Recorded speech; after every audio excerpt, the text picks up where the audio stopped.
Welcome back to another one of these coaches corner chats.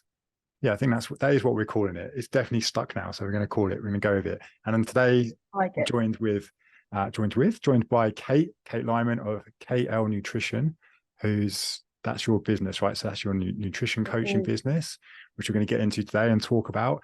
And as far as I've been able to research before, because I do a little bit of that before these, believe it or not. So, you have built that business, nutrition coaching business, evidence-based practice. Am I right in thinking you have a podcast as well? Is that I right? do.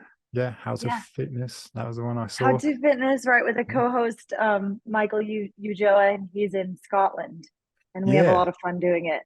yeah. So, and I was watching little clips of that earlier. So good. Yeah, it's cool.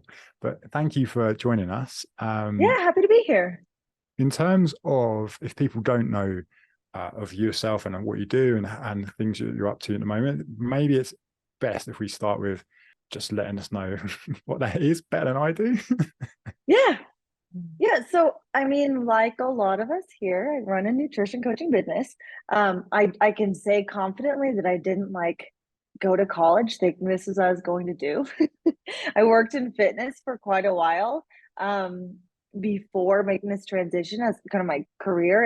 I started I was a CrossFit trainer starting at age 17. So I kind of worked in the fitness world, and then I did that through college, and I was studying nutrition, and I just started nutrition coaching because it was something that was interesting to me. And I was working at a CrossFit gym, and so I kind of had this platform of people, right, who were willing to listen to me. And so I kind of just started doing these little consultations and stuff. I will say I had education in this area from school, from my undergrad and such.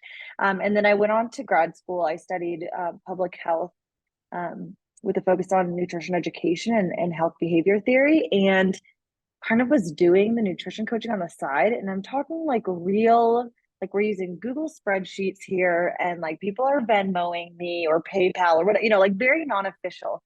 And then I went on to start my PhD, and I kind of had this point where I could either do the academia route it, or I could kind of try to take my business to another level. And it was a really hard decision. Now it makes sense. I made the right choice, but it felt really, really hard at the time. And so I went with KLN. And here we are now. That was, I started this 8 years ago, 2015.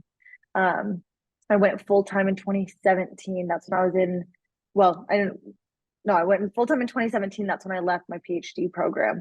So now that's what, 5 years? No, 6 years. Yeah. 6 years doing this full time. And there have been a lot of this ups and downs. But it's been a great wild ride.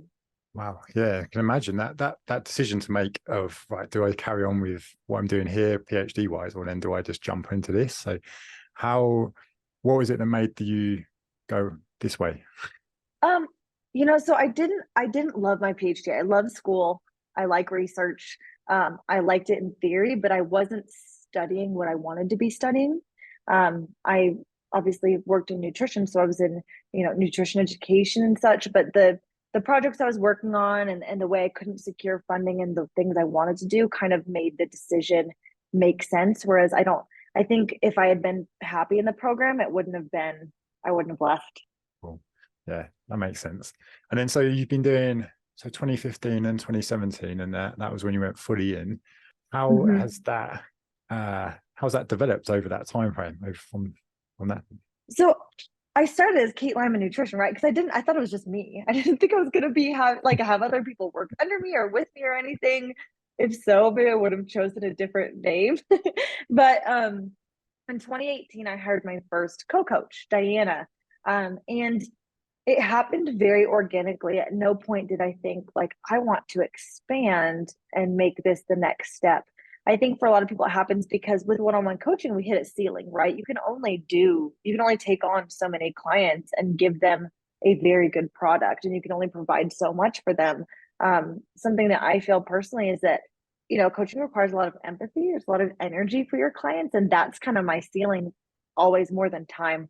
So that's actually not what led me to expand. It was meeting Diana, her having the same interest as me, and her being able to I don't know, be what I saw as like a partner at the time, just like really having the same interest in coaching clients and providing very individualized, very high quality coaching.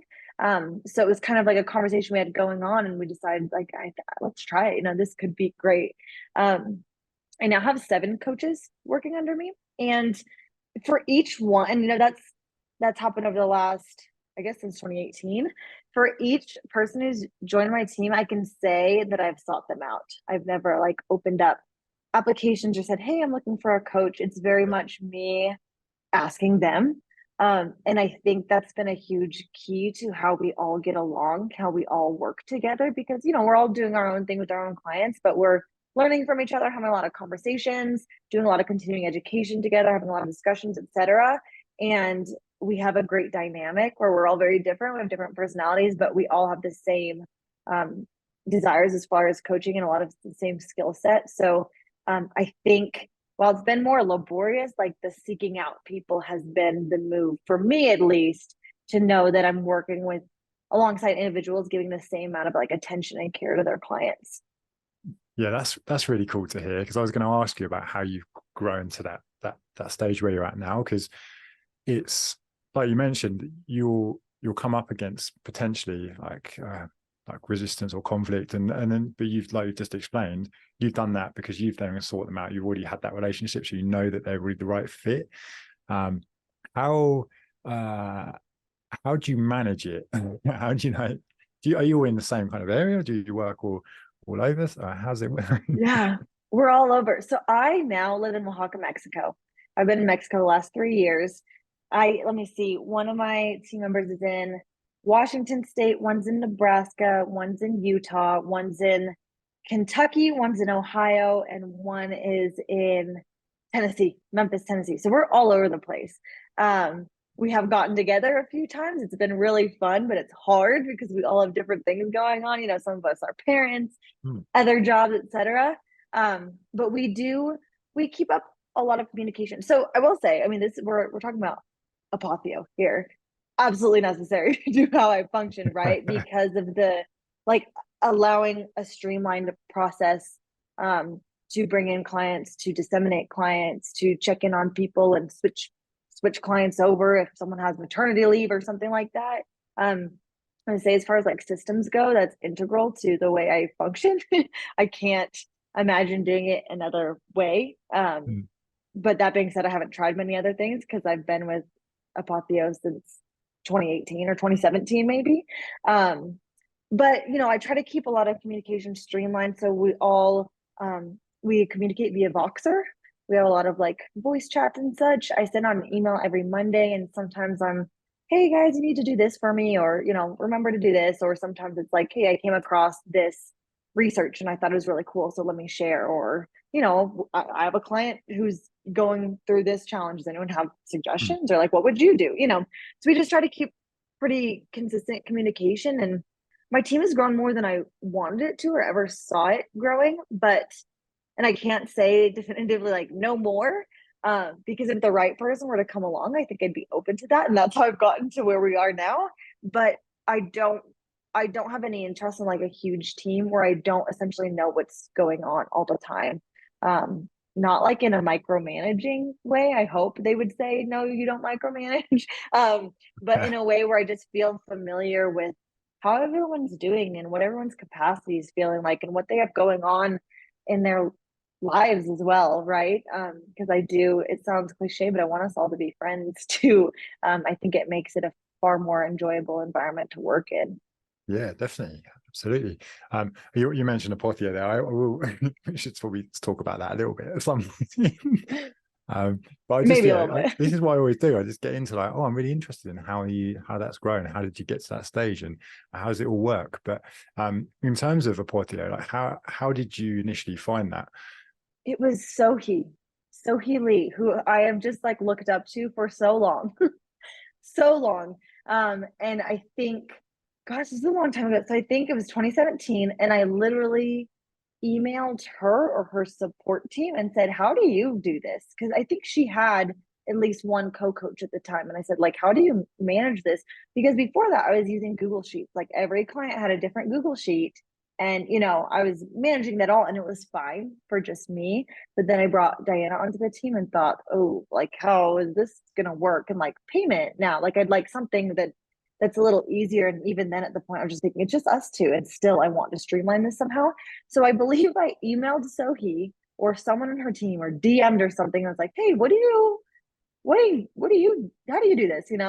And she introduced me to Apotheo, which no, until like this last year, I've always said Apotheo, which is wrong. So it's hard to like change the way I'm doing that. Hence the pause every time. And I had a meeting with Adam and I was like, whoa, this guy is very helpful. Like this guy is really communicative and helpful. And I was like, boom, done.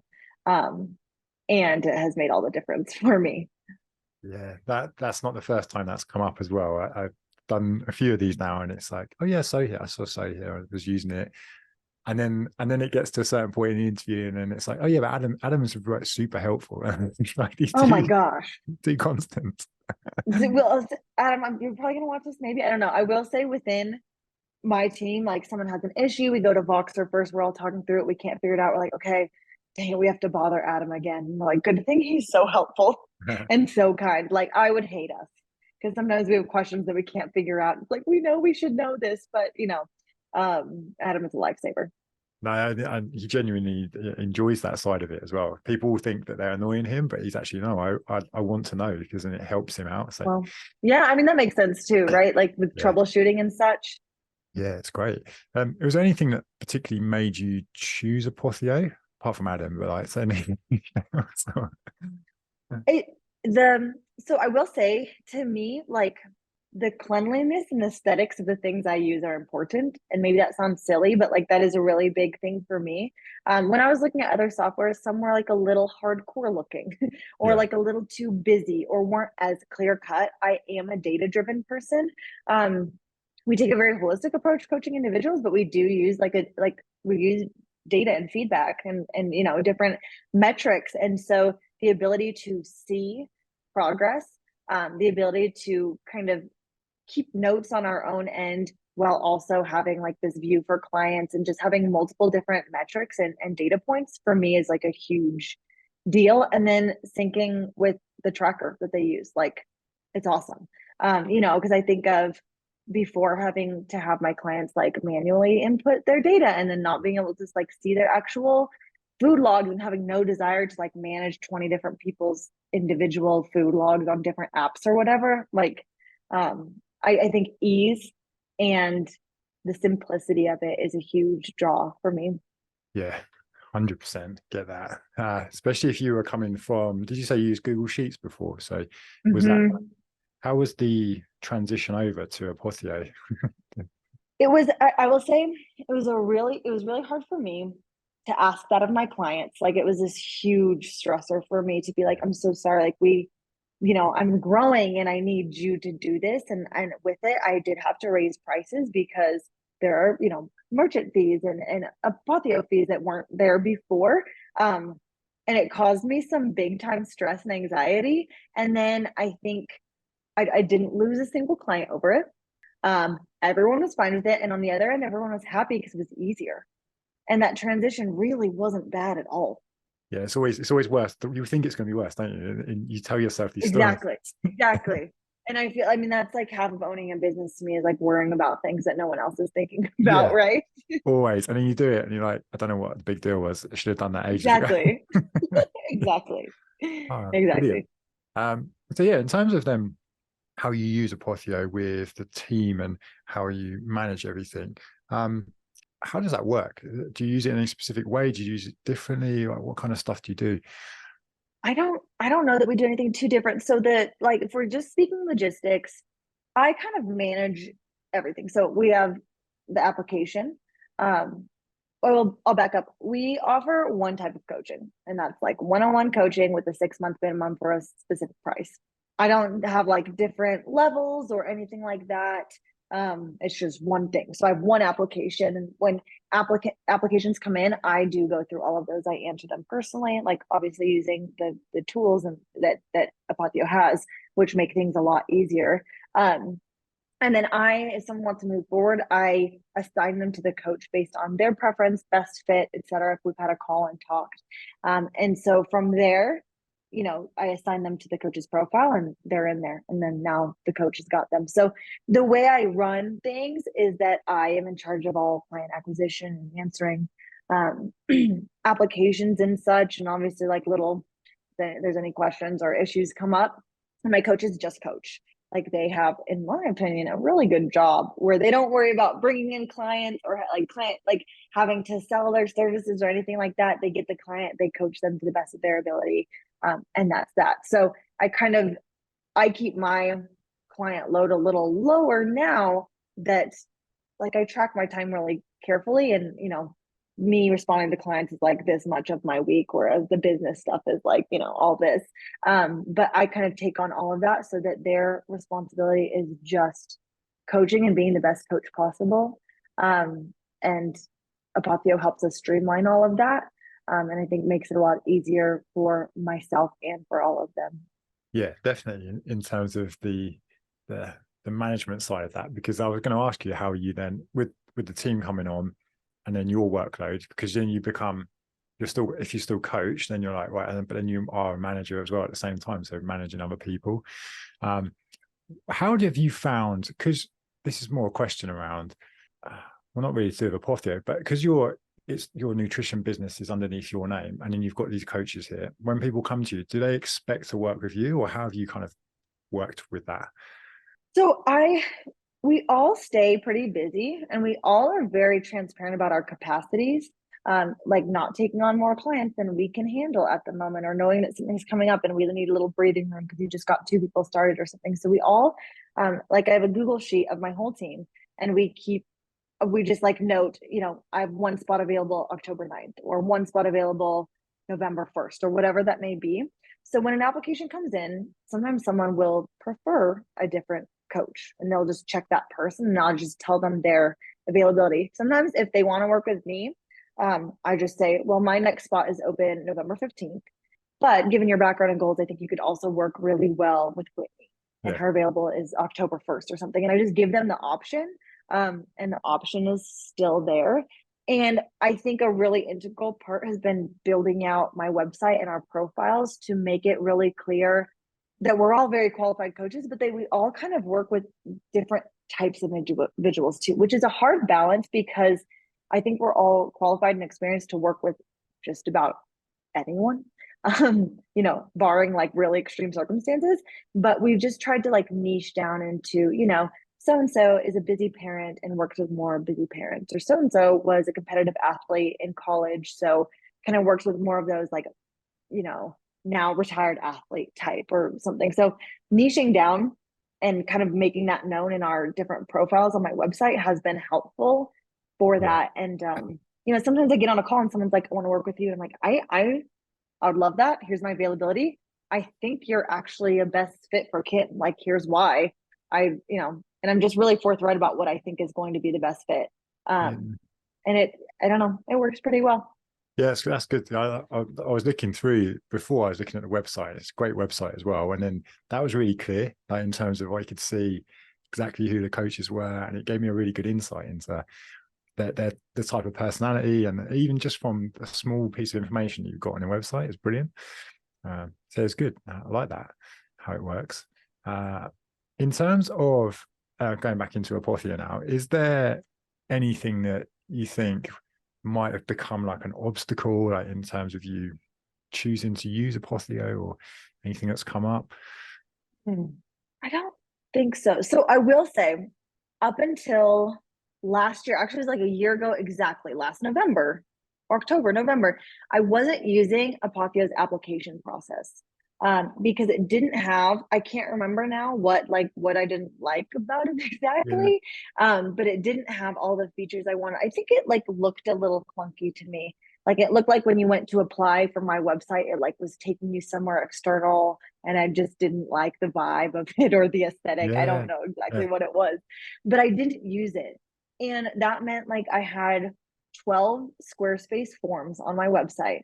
because every time someone would hit apply, there's like a bunch of different places on my website they can do it. I had to make a new form because Squarespace is just really limiting in some ways.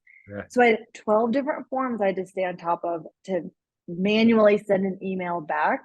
And it wasn't until like last year when I think there were some updates to how the application worked that I was like, okay, I'm going to try this.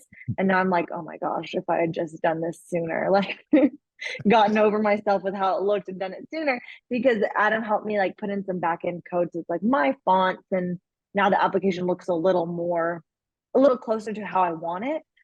But some like a few things like that had been an obstacle at some point, and then luckily Adam's really communicative too, so I was like, hey, is this a possibility, and he helped me with it a lot. But I kind of beat myself up for years of making that infinitely harder than it needed to be. And so I'm really grateful that it's now more streamlined, and it's like, whoa, that's been a game changer for me. Yeah, no, I get that as well. Yeah, the aesthetics of it, because I know what you mean in terms of it. The form itself, like it just looked different when it was encoded in. I mean, so, but it has, it's been refined, updated. The new look Apotheo. I don't even know if I'm allowed to say this, but the new look Apotheo is coming, and I've seen that it looks even better. So I think you'll like that one. So. I'm excited. Yeah, and it's hard because I know for some people that's not a draw. I don't know why it is as much for me. I think it's just important to me, right? Like the aesthetics of what I do, and we really pride ourselves in very high quality coaching. Like we keep small client loads. We don't run through clients a lot. We have a really high retention of like 11, 12 months on average for each person we work with. So like just showing that quality is really important. So like that was a huge barrier for a while, but now we're good. Yeah, absolutely. In terms of how you manage your time, I'm really interested in like you running the business, supporting the team, your own clients, and everything else you do around all of that, like real actual life as well. Is there anything you do from a week to week basis that has a structure? Like I'm interested in how you work. Everything. I'm a very structured person. I'm a very structured person. I will say to anyone like wearing all the hats, something that a business coach told me this like 2 years ago. I use this website called Toggle. It's also an app on your phone. Are you familiar with it at all? No, not. No. It's TOGGL.com, I think. I don't know. Toggle is what it's called. And there you can like track your time. So I very much like divide my time into what is development, like content development, what is sales and fulfillment, like sales calls with people or responding to my own working with my own clients, what is like customer service type stuff, what is admin work. And I'm really, really careful about every time I am working, tracking what I'm doing and putting it in the right bin, right? Like, folder, and just seeing what my time looks like and understanding what's worth it and what may not be. It's hard, and this too, it's hard to give up parts of your business. So like having that visual has helped me see like, okay, I'm spending X amount of time like scheduling an email. That's not worth it to me. Like I need to outsource that somewhere else, right? So I don't know if that's answering the question, but I'm very structured in what I do. Like Mondays, I'm like editing and finalizing the blog post that goes out on Wednesdays, and I have VAs that help me. I write all my own content, but help me like edit and schedule things and whatnot. And like every day I do Monday's blog, Tuesday I've got something else going on, Wednesday's my newsletter. Like as far as content goes, I have like a little piece each day. As far as client load goes, I am totally aware that I could drop my own clients and probably work less and maybe be more efficient. But to me, that's the best part of what I do, actually working with the client. So I still keep my own client load and I work through that with them Sunday through Thursdays or Sunday through Fridays. And I just like try to almost block or batch my time and be really mindful about looking at where I'm spending my time and figuring out if things are a waste and if they can go away or if they can be optimized in some other way or if they can be outsourced elsewhere. Yeah, that makes total sense. I think you get to that stage and you have to be a little bit kind of strict like that. You have to be brutal with your time, because otherwise, how are you going to get the most from it and keep that growth going? Or even I will say it's hard to, and this has at least been my experience, it's hard to stop working sometimes. Like I need to, like have a cutoff time or something, because there's always something that needs to get done. Like, Oh, big like time. the Yeah. to-do list is literally perpetual. It's never going to go away. Yeah. So I feel like that keeps me at like, okay, here's your stopping point for the day. Yeah. We use Slack for our mentoring business, and the notifications, like I've got this thing about like red numbers and the notifications, and I try and complete it. And my wife said, if you just do the tasks, and more tasks come in. So why are you getting worried about it? It's a never ending Exactly. struggle. It's never ending. So yeah, I'm working on that though. It's good. In terms of the business and how you run things, I know it's the social media and a website. Is there anything you focus on more in terms of where you acquire your customers and clients from? Yeah. So we only have about 12% of the clients coming in from social media. And that's in that 12%, it's mostly Instagram. And to me, that's like the biggest burden lifted for me, because I get real stressed when I feel like I have to be on social media. It's a lot easier for me when I'm like, okay, this is like something I'm doing, but like if I don't for a week or so, it's not the end of the world. Yeah. Do you know what I mean? Like not having the pressure of social media is really important for me. So I put a lot of stock into making sure that my website is SEO optimized, that we're getting blogs out every single week. And so I've been posting a blog every week since 2018, I think. And that I'm like maximizing website views, because that other is probably 80% of our clients come from a Google search. And to me, it like allows me to take deep breaths Yeah. without feeling like I have to show up on social media. And that's like real, that is the most important to me. So I put more of my time or learning or energy into that end of things than worrying about social media. I will say one thing that's been really helpful for me is I work with someone quarterly to go over my analytics and give me the analytics breakdown. And I understand I could probably do it by myself, but she's an expert in the area and I'd be like fuddling through it by myself. And so for her to say like, these are the blogs doing well, these are the search terms that you come up for, these are the search terms that you almost come up for, can you do more in this area? Like that has been really helpful for me. That's really, really good for other people to hear, because you'll know this as well. Like people will get so stressed and anxious around like social media and having to show up and be there, and then it almost like shows that, oh, is that the only way to do this? And then you actually know there's loads of other ways you can do this. It's just that Yeah. seems to be the way that people think. So it's really cool to hear that that's how you're how you're prioritizing, like where you spend your time and energy on it. It's good. And it Right. clearly works, obviously, right? Because you wouldn't be doing what you're doing now. So good. Right. And I like it. So I will say that's important. Like I like writing blog posts. I like trying to figure out what people are talking about or asking questions about and then writing, speaking on that. I like educating. Like that's my favorite part of what I do, is like the actual education, like in taking an evidence-based approach to education. So it kind of fits in with what I like. My co-host on the podcast I do, he loves social media. So he spends like, I don't remember how he classified it, like 60-70% of his time working on his social presence, because that's like what he enjoys. And if I had to do that, I would just be depressed and hate everything. So I think part of it is like not forcing what doesn't feel as enjoyable, right? Yeah. And then you're only going to do more. You're only going to be more productive in that area because you enjoy doing it. So if it's forced, you're going to have that resistance that's like, I'm not going to show up and do my best here because I don't really like it. Yeah. Right.